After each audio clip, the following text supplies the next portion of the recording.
Hello बच्चों, अब हम क्लास 10th की एक्सरसाइज 6.3 का क्वेश्चन नंबर 7 सॉल्व करेंगे। क्वेश्चन 7, इस क्वेश्चन में हमारे पास एक ट्रायंगल दिया गया है ABC और इसके दो एल्टीट्यूड दिए गए हैं। एक एल्टीट्यूड है हमारे पास AD और दूसरा एल्टीट्यूड है हमारे पास AE। ये दोनों एल्टीट्यूड एक पॉइंट P पर इंटरसेक्ट कर रहे हैं। अब इस क्वेश्चन के हमारे पास 4 पार्ट हैं। इन चारों पार्टों में हमें डिफरेंट ट्रायंगल्स को सिमिलर प्रूफ करना है। तो आइए देखते हैं इसके फर्स्ट पार्ट में। तो ट्रायंगल AEP को इसमें सिमिलर प्रूफ करना है CDP के साथ। तो AEP कहाँ दिखाई दे रहा है हमें? AEP ये वाला ट्रायंगल, और CDP कहाँ दिखाई दे रहा है? CDP यानी ये वाला ट्रायंगल। इन दोनों ट्रायंगल में एक एक तो हो गया 90 क्योंकि हमें गिवन है एल्टीट्यूड, और एंगल 1 बराबर है हमारे पास एंगल 2 के। ये किस टाइप के एंगल है? Vertical opposite angle. तो ये दोनों triangles by AA criteria similar हो जाएंगे।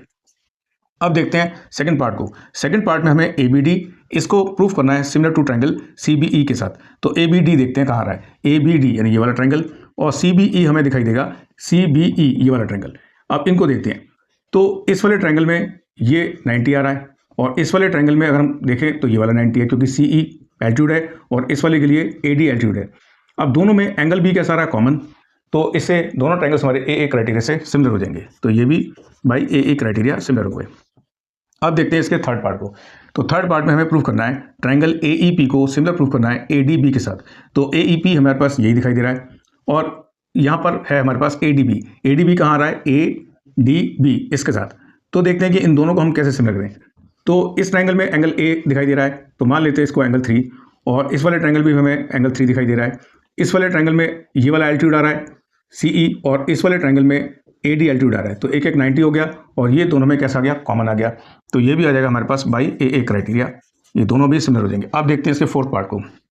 इसके फोर्थ पार्ट में हमें प्रूफ करना है PDC को सिमिलर प्रूफ करना है ट्रायंगल BEC के साथ। तो PDC हमारे पास ये आ रहा है, और BEC हमें दिखाई दे रहा है BEC यानी ये वाला ट्रायंगल।